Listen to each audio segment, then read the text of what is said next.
keluar lagi. Iya, Ya, sempat putus. Iya, it's okay, Ci. Boleh dilanjut aja ya. tadi soal IHSG Jadi ya. IHSG itu di time frame monthly itu ada masih terbaca uptrend, ada pola inverted head and shoulder dengan targetnya fantastis nih 8.700. Hmm. Supportnya di Oh, ya masih masih jauh jauh banget. banget. Namanya aja monthly ya teman-teman. Jadi satu candle itu Iya. 1 bulan, jadi itu masih lama banget gitu.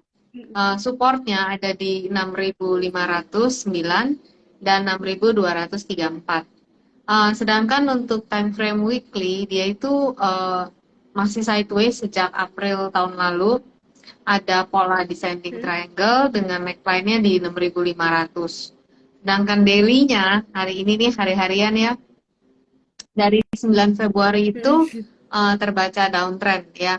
Resistennya ada di Oke. 6812 yang mana hari ini sempat dites ya. Supportnya di 6728, Hmm. 6681.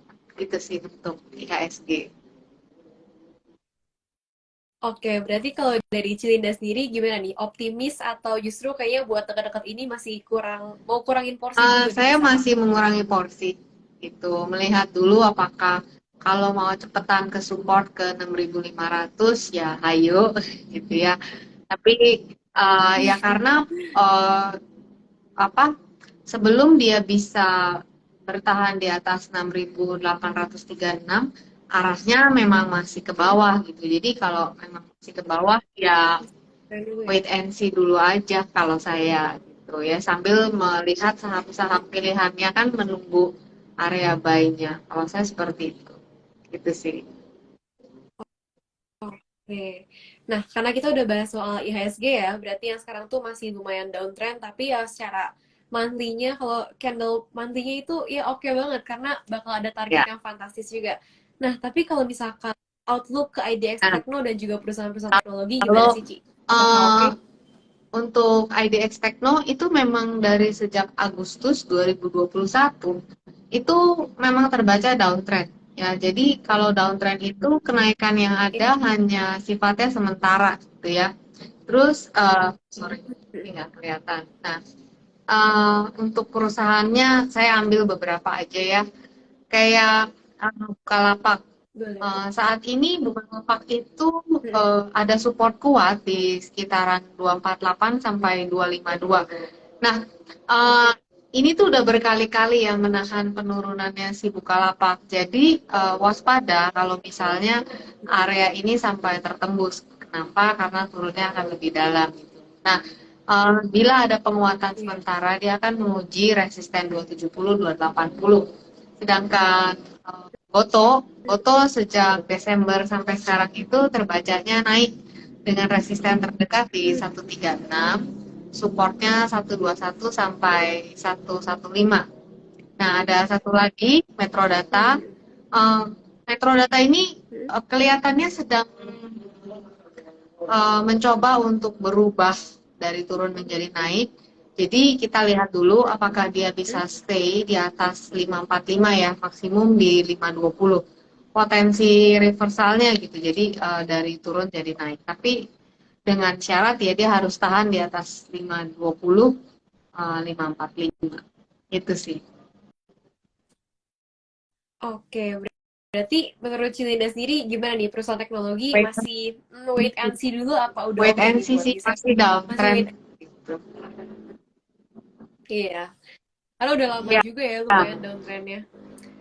Oke, mungkin sekarang kita bisa masuk ke topik utama kita ya, bakal bahas soal technical analysis. Nah, mungkin sebelum kita bahas lebih jauh lagi nih soal technical analysis, boleh dijelasin dulu nggak sih? Technical analysis tuh sebenarnya lihat apa sih ya, yang kita cari jadi tuh apa sih? technical analysis itu kan namanya aja analisa teknikal gitu ya. Jadi analisa teknikal Mm-mm. itu analisa berdasarkan pergerakan harga. Jadi bahan yang akan dijadikan eh, alat untuk menganalisa itu ya si pergerakan harga itu sendiri. Jadi kita menganalisa, memperhatikan perilakunya harga. Nah, itu analisa teknikal. Mm-mm. Jadi bahannya itu adalah grafik pergerakan harga gitu. Itu untuk si analisa teknikal. Gitu sih. Oke, nah buat misalkan nih teman-teman ada yang baru mau belajar saham gitu, terus mau belajar soal technical analysis, sebenarnya apa sih yang harus pertama kali dipelajarin? Paling Dasarnya banget baru gitu. banget ya. Jadi uh, tentunya harus kenalan dulu sama si grafik itu. Ya, jadi kan kita mau mau mempelajari bahannya ini, si harganya ini. Jadi kenalan dulu bagaimana Iya. membaca si grafik. Apa aja sih yang ada di layar ini yang perlu diperhatikan. Bentuk-bentuk harga grafiknya itu kan ada bermacam-macam mana gitu ya. Terus yang paling utama teman-teman perlu mempelajari tentang tren karena itu akan membantu teman-teman untuk memilih eh, Hmm. saham-saham mana aja yang eh, untuk bisa di tradingkan atau ditunggu dulu atau ya nanti aja gitu. Terus ya dengan satu hal itu aja teman-teman bisa terhindar gitu dari jebakan jebakan Iya. banyak ya di pasar ya Oke. ada FOMO ada juga yang ya Iya. rayuan-rayuan indah tapi ujungnya bikin kamu nyangkut tapi dengan kamu bisa Betul. membaca tren itu setidaknya itu screening pertama untuk bisa menolong kamu tidak terjebak kira-kira sih gitu Oke, nah berarti sebenarnya kalau misalkan dari technical analysis itu ada hubungan kuat nggak sih sama fundamental ya. analysis? Kan kayaknya nyatu gitu ya kalau Iya, ngomongin soal analisa. mereka saling berhubungan ya. Jadi kalau saya sendiri keduanya saya pelajari. Jadi untuk fundamental kita kan jadi kalau si teknikal itu menggunakan grafik pergerakan harga. Sedangkan si teknikal ini Iya. itu menggunakan laporan keuangan dari perusahaan. Nah, kalau dikombinasikan gitu ya, Hmm. kalau dikombinasikan itu kita bisa menggunakan fundamental untuk memilih saham-saham mana aja sih yang bagus gitu ya, yang perusahaannya sehat. Lalu Iya. untuk udah dapet sahamnya, lalu pakai teknikal untuk melihat kira-kira kapan sih waktu yang Hmm. tepat untuk bisa masuk ke saham Buat itu masuk. atau tunggu Hmm, dulu. hmm, hmm. Nah, seperti itu. Tuh.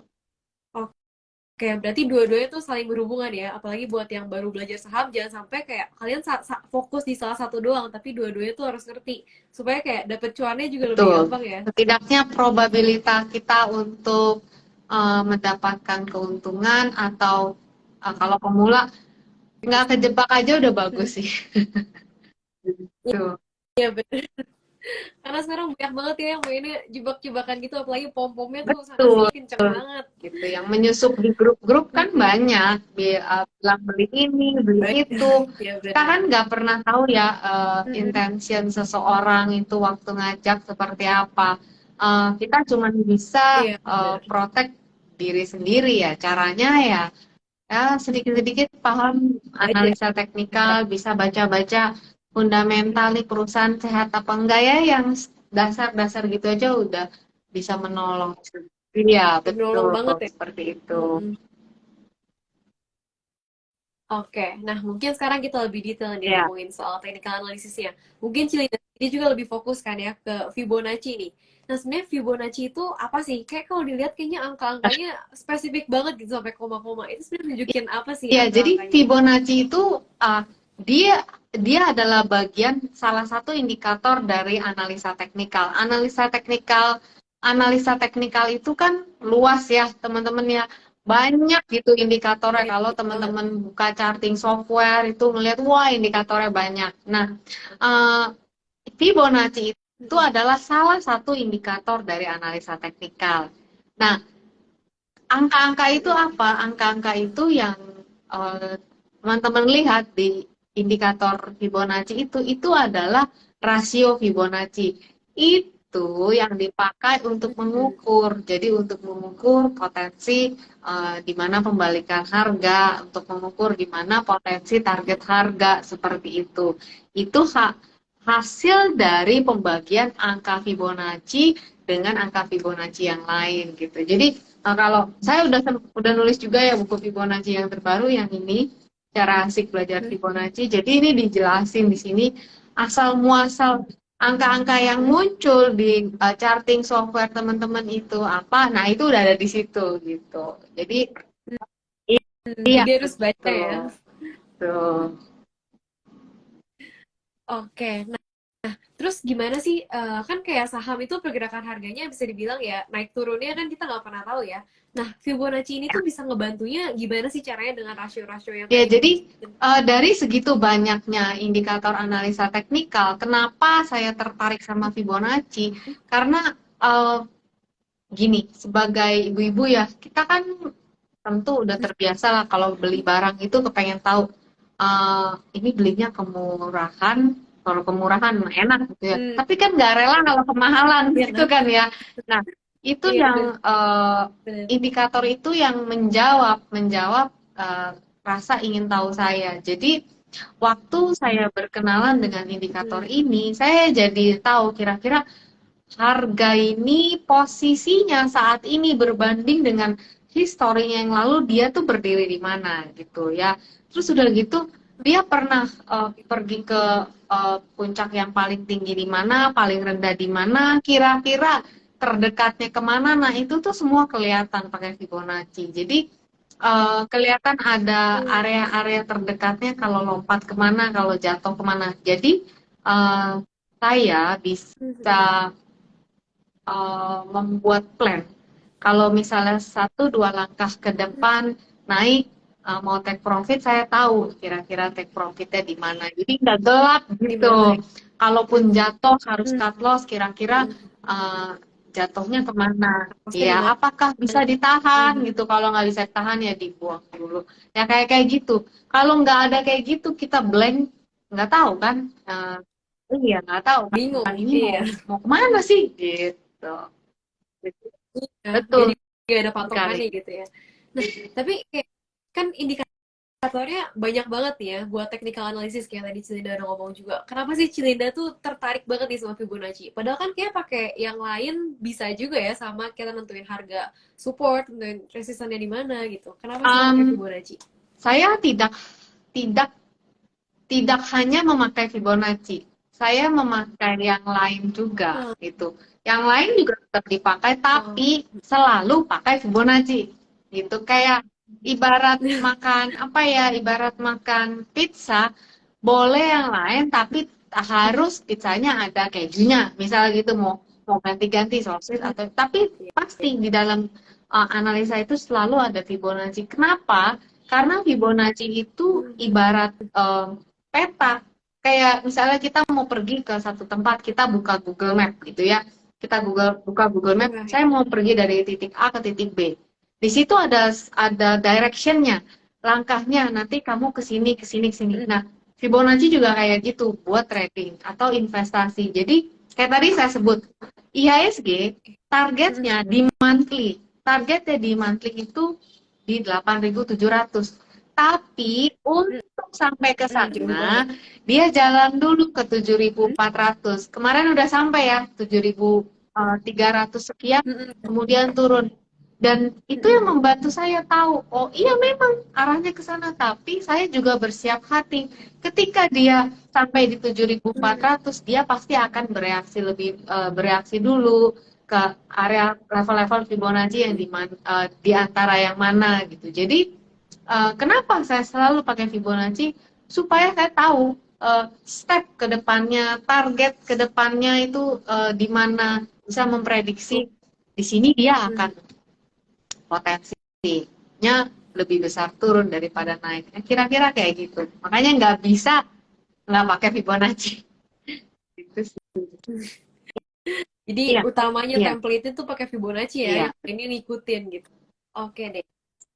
Nah, kan biasanya kalau kita ngomongin soal technical analysis, banyaknya orang-orang tuh langsung mikirnya, ah itu mah buat trading. Tapi kayak buat investasi, itu tuh penting Uh, juga nggak sih technical buat analysis? saya pribadi penting. Kan saya juga selain trading juga investasi ya. Jadi misalnya nih, Oke, coba ya saya buka BBCA nih ya.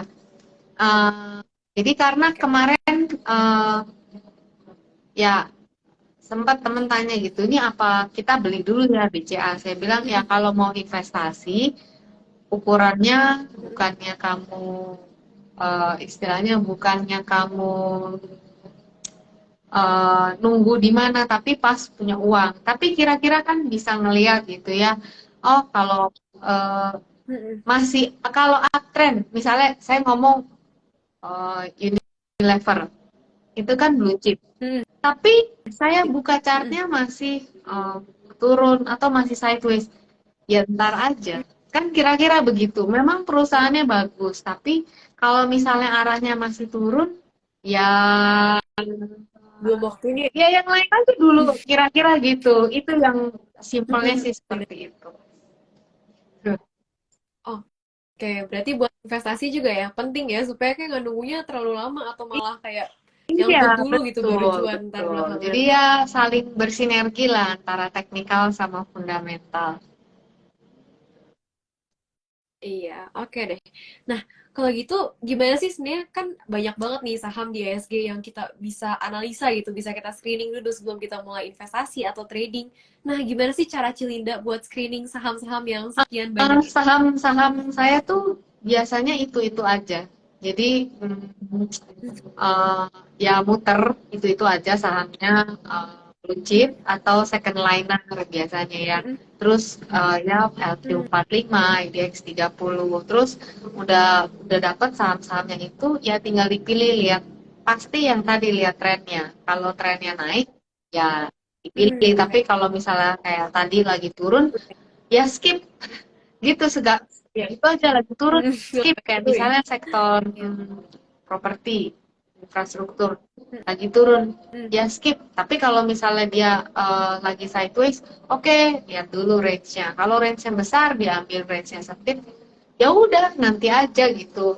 Nunggu apa, nunggu Mm. nunggu yang lain aja sampai masuk ke area belinya, kira-kira gitu sih. Oke deh. Nah, kalau gitu mungkin boleh di-spill dikit gak sih, Ci? Yang sekarang lagi oke gitu, sektor apa sih sebenarnya yang lagi Ya bagus? sektor finance boleh. Sektor Sektor finance finance boleh, ya. ya tinggal dilihat pergerakan Mm-mm. masing-masing uh, sahamnya ya. Karena kan yang kayak finance yang ini sembari saya buka ya, yang blue chip itu Mm. um, mereka tuh udah deket-deket area all time high. Jadi mungkin area-area itu yang menjadi target terdekatnya mereka. Gitu sih. Oke deh. Nah, mungkin sekarang kita karena pertanyaan dari aku sendiri udah selesai, aku mau Boleh. milih beberapa pertanyaan dari Ya. yang nonton ya. Nah, ini dia yang nanya nih, Ci. Bagi pemula yang ingin memulai trading, tapi pendapatannya tiap bulannya itu nggak menentu. Itu ada tips gak sih, Ci? Gimana Jangan caranya? trading dulu. Jadi mulai Mulai dari mana dulu investasi nih? aja dulu. Gitu kan, istilahnya pasar modal kan selalu ada ya, terbuka. Kalau misalnya uh, Mm-mm. gini teman-teman, trading itu nggak selalu langsung harus, nggak selalu pasti berhasil. Bisa berhasil, bisa. Bener. Tapi yang namanya pemula itu samalah kayak kita belajar bawa mobil. Pasti ada kagok-kagoknya, mati mesin, ada kesalahan-kesalahan yang kita buat dan itu bikin kita belajar. Nah, Mm. ketika kita kenalan di Iya, pasar bener. modal, nggak selalu pertama kali kita harus trading gitu. Kalau kalau aja zaman dulu ada yang menasehati saya untuk saya mulai investasi, saya akan mulai investasi dulu. Ya, itu nggak pernah salah. Kembali ya ke pilihan sahamnya gitu.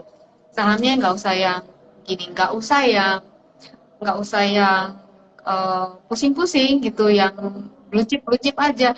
Tapi Mm-mm. kan mahal, Cing.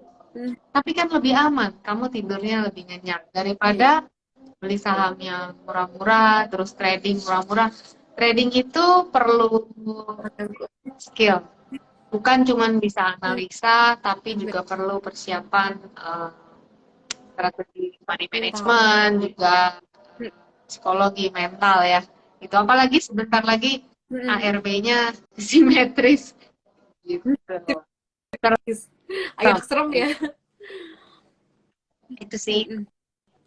Oke deh, berarti mungkin semoga menjawab ya buat yang nanya tadi. Jadi kalau misalkan emang belum menetap pendapatannya bisa mulai dari investasi dulu. Karena itu nggak ada salahnya juga, Ya. lebih aman dan lebih low risk. Oke, nah ini mungkin ada yang nanya nih, Ci. Ini contoh cara entry menggunakan rasio Fibonacci itu gimana sih, Ci? Gimana cicil belinya? Ya, jadi tidak ada rasio yang maksudnya belilah kalau di rasio sekian gitu, enggak gitu. Jadi harus lihat Mhm. keseluruhan struktur harga. Memang ada rasio-rasio kuncian, tapi bukan berarti di situ langsung dihajar. Contohnya Antam ya. Ini Hmm. jadi saya ada ada namanya pantau saham. Ya, setiap hari, setiap minggu itu Mhm. saya memilih saham-saham yang di request sama teman-teman, lalu saya bantu pantau. Contohnya Antam waktu di level 2075 ya. Jadi bukan di situ memang harganya tertahan, tapi bukan berarti langsung all in ke situ. Enggak. Kita udah tahu di situ ada Hmm. potensi membalikan harga, Hmm. tapi perlu hal yang kedua yaitu strategi. Fibonacci udah di Ya. situ di area 2075, candlestick juga ada, tapi bukan berarti langsung all in. Kenapa? Kita butuh yang namanya konfirmasi. Jadi kayak Hmm. ternyata 1-3 hari tertahan di situ, itu masih spekulasi. Akhirnya dia ambrol sampai sekarang gitu ya. Jadi uh, Fibonacci ngelihat di situ, tapi bukan berarti begitu nyampe area itu kita langsung hajar gitu, enggak juga. Seperti nyetir kita perlu spion kiri kanan sama depan belakang ya. Jadi harus confirm dulu nih, yakin kiri nggak ada yang mau nabrak, kanan aman nggak ada yang mau nyebrang, belakang aman kita baru jalan. Kira-kira kayak Hmm. gitu. Jadi ada rasio-rasio yang kuncian, tapi saya nggak bisa sebutkan bukan karena nggak mau nyebutin, karena ketika nanti teman-teman titik penarikan yang berbeda dengan saya, maka jatuh rasionya itu juga berbeda. Nanti akan jadi salah gitu Beda. teman-teman ya. Iya, jadi pokoknya harus ngertiin dulu aja Betul, basicnya gitu ya. betul, Jangan asal jalan dan jangan asal ikutin orang aja, karena tiap orang betul, pasti betul. beda-beda juga. Oke, mungkin ini next question nih. Ada yang nanya, Ci sebaiknya untuk pemula harus join berapa platform investasi? Apa cukup hanya satu? Mungkin maksudnya kayak jenis investasinya ya, mungkin dari saham reksadana atau Eh, gimana nih? Mulainya. Kalau gini, jadi untuk pemula, kamu harus paham dulu profil resiko kamu, ya. Apakah kamu konservatif, ataukah kamu agresif, atau moderat di tengah-tengah gitu. Kalau kamu tipe yang konservatif, yang aduh, saya nggak mau nih modal saya nih sampai hilang Berkurang. gitu. Nah, kamu jangan masuk ke Iya. saham, berarti kamu belinya deposito gitu ya. Belinya Iya. reksadana seperti itu. Tapi kalau misalnya kamu profil resikonya itu yang agresif, kamu boleh masuk ke saham. Gitu. Jadi Hmm. untuk pemula yang mana? Kamu jawab dulu. Profil resiko kamu seperti apa? Harapan kamu dengan di pasar uang ini dengan instrumen keuangan ini apa harapan kamu gitu? Kalau harapan kamu ingin dapat return yang sebesar-besarnya, kamu harus ingat risknya juga gede gitu. Jadi kenali dulu Iya. profil resiko kamu. Ketika kamu sudah mengenali, nah kamu baru boleh memilih. Untuk yang tadi agresif, kamu bisa pilih ke saham. Kenapa? Karena saham high risk, high return gitu. Tapi kalau misalnya enggak deh Ci, mau di tengah-tengah, oke kalau gitu kamu bisa ambil reksadana. Kalau yang nggak kuat banget, ya udah deposito aja gitu. Deposit. Ya. Ini kalau soal pilihan Oke. investasi ya. Tapi kalau misalnya berapa banyak buka rekening, ya cukup. Ya kalau cuma mau trading, ya trading satu. Mau investasi, investasi satu ya. Kira-kira begitu sih. Gitu. Oke, semoga menjawab ya. Nah, ini ada yang nanya lagi nih, Ci. Soal trading. Apa sih penyebab trading itu gagal dan butuh berapa lama untuk ahli di bidang trading agar Oke, cuan? penyebab trading gagal. Cerita pengalaman saya aja deh ya. Penyebab trading saya gagal. Boleh, boleh. Saya belum memahami cara menganalisa yang benar. Saya waktu itu juga belum Hmm. tahu trading style saya seperti apa. Kemudian eh, Hmm. money managementnya masih acak-acakan. Lalu yang paling penting psikologinya gitu. Jadi eh, sering Belum sih. sering euforia gitu ya, sering euforia terus lupa. Ternyata Iya. udah apa marketnya itu market itu kan selalu naik turun nggak pernah saya melihat harga naik terus nggak pernah, mesti ada waktunya dia turun. Nah, Iya. hal-hal itu yang bikin uh, di awal-awal perjalanan itu apa ya mengalami kerugian pastinya. Nggak ada orang nggak pernah rugi itu nggak mungkin gitu. Nah itu sih. Jadi kenapa ya Iya. diri sendirinya ini yang belum apa ya, yang belum cukup ilmu kayak kita Hmm. mau nyetir belum cukup latihan untuk bisa nyetir di jalan. Jadi Iya. ya kadang nabrak, kadang nyundul, kadang mesinnya mati. Kira-kira sih gitu. Oke, berarti mungkin belum siap ya kalau misalkan penyebab trading gagal itu kurang belajar lah, kurang Atau kena pengalaman juga. FOMO Oke, mungkin kan bisa. Ya sering ya kena bisa juga itu. FOMO Paling gitu. gampang. Gitu. Banyak faktor sih. Ya. Iya, iya benar. Nah, mungkin ini ada Ya, satu pertanyaan terakhir kali ya. Nah, kalau ini ada soal nanya soal technical analysis nih. Kalau dalam technical itu ada gap, sebaiknya keluar dulu atau Astra tetap hold? ya. Jadi gini teman-teman, jadi gap itu ada bermacam-macam ya, ada 4. Jadi ada yang common gap. Kalau common gap itu gap umum 1-2 hari tuh dia ketutup. Ada yang namanya breakaway Hmm. gap. Jadi dia langsung cus gitu terbang ya, ninggalin ninggalin ninggalin yang di bawah naik naik naik. Ada yang namanya apa exhausted gap adanya di atas. Ada yang namanya island gap. Gap itu banyak, tapi kita nggak pernah tahu itu gap mau jadi yang nomor berapa sampai kejadian. Gitu ya. Hmm. Kalau kita tahu Hmm. mah kita jual semua duit kita. Gitu kan ya. Kita nggak perlu Iya, belajar. enak banget. Makanya kita perlu belajar untuk kita mengukur probabilitasnya seperti apa. Itu satu. Kita nggak tahu gapnya seperti apa. Apakah ketutup? Kalau yang gap yang umum 1-2 hari ketutup gitu ya. Apakah di waktu-waktu yang akan datang pasti ketutup? Saya melihat sih ada begitu. Hmm. Mungkin bisa setahun lagi, 2 tahun lagi kita nggak tahu. Nah kan masalahnya kalau ada gap kita mau jual apa enggak kan begitu. Ya benar nggak ya teman-teman? Kayak kemarin Iya. waktu Astra langsung gap up itu gini. Jadi seperti tadi kita ngelihat grafik itu nggak cuma satu, nggak cuma Vivo. Saya udah ngelihat berbagai sisi. Udah tahu ketika ambil posisi, nanti di sini nih area jual. Ternyata gapnya Astra waktu itu melebihi target jual saya. Jadi apa yang harus dilakukan ketika ada gap? Jualan. Kenapa? Karena itu sudah Jual. melebihi target. Udah dikasih cepat gitu nyampe. Jadi Iya. apalagi? Ya jualan. Iya. Perkara besok dia Bonus. mau naik mau turun Iya. ya udah nggak apa-apa. Ya ini sisi psikologi ya udah nggak apa-apa. Yang penting udah cuan disyukuri ya udah nanti kita nunggu lagi. Nah kayak gitu. Nah hal-hal seperti itu yang dulu nggak saya pahami gitu. Jadi begitu gap jangan apa beli Hmm. aja loh bingung gitu. Malah gap malah beli gitu. Hal-hal Iya. kayak gitu sih. Jadi ya seperti itu penjelasannya. Semoga menjawab ya teman-teman. Iya, semoga menjawab ya. Nah, mungkin buat terakhir nih, Ci. Boleh nggak sih kasih tips atau nggak kayak closing statement gitu buat semangatin teman-teman semua yang mungkin baru belajar dan mungkin kayak di market yang kayak Ya, sekarang agak susah juga ya, nggak seenak ya. waktu awal-awal gitu. Jadi Mungkin boleh kasih teman-teman, tips. market itu adalah guru yang baik, gitu ya. Market itu guru yang baik.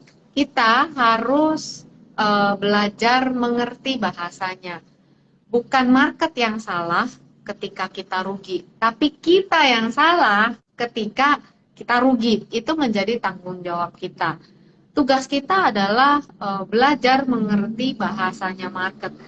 Belajar mengerti sinyal-sinyal yang dikasih tahu sama market dia mau kemana gitu. Market itu buka setiap saat, jadi kesempatannya banyak. Di saat-saat lagi seperti ini, lagi market turun, itu adalah waktu-waktu yang baik untuk kita mendownload ilmu baru, mengupgrade diri. Pesan saya, jangan pernah menyerah gitu ya.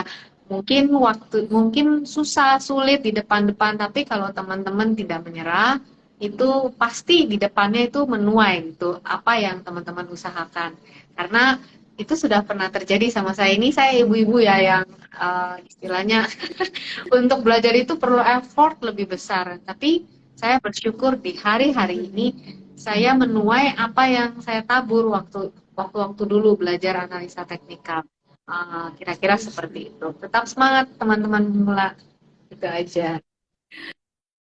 Oke, thank you so Sama-sama. much ya Cilinda. Hari ini belajar banyak diajarin soal dari mulai dari psikologinya, dari teknikalnya, dan banyak banget nih soal saham juga banyak sharing-sharing. Oke, sekali lagi thank you banget ya Sama-sama. Cilinda udah mau sharing-sharing hari ini.